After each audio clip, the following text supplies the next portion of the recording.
Scott takes a bathroom break. He's staring at the poster, thinking of his next move. The bathroom door opens. An outlaw walks in slowly.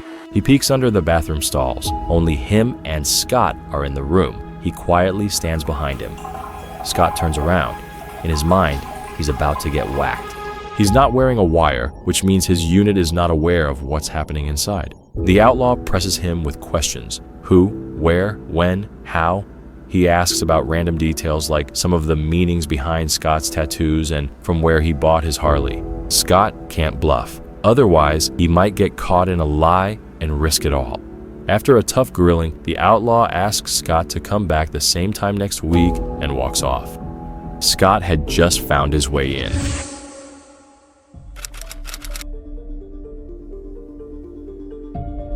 The following week, Scott got invited to the Outlaw's Northeast Regional Meet, which is called the Lobster Fest. Scott starts hanging around the Outlaws more and more, but he still needed to justify what is a country guy doing in Massachusetts.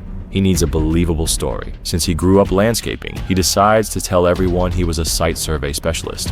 But eventually, he starts letting it be known that he's not just a legit businessman, and he does some criminal stuff too. He heard they were reporting vehicles stolen and getting their own insurance money, and they needed a reliable contact to sell them to and get rid of the cars. That contact was Scott. He started buying those vehicles off of them at a stolen price. They believed he was moving them to Mexico. In reality, the cars were in a warehouse somewhere. A few stolen cars later, Scott started gaining more trust. What at first started as reporting their own cars stolen became a whole car theft operation, and Scott was the go-to guy. He did all of this while dropping breadcrumbs about the fact that he used to be in the dope game and had contacts in the cartel. Soon enough, the Outlaws started delegating to him tasks in relation to their drug business, mostly transferring dope from one location to another and guarding the vehicles in between. Scott convinced the crew to move 40 kilos of coke and 1,000 pounds of weed to the cartel.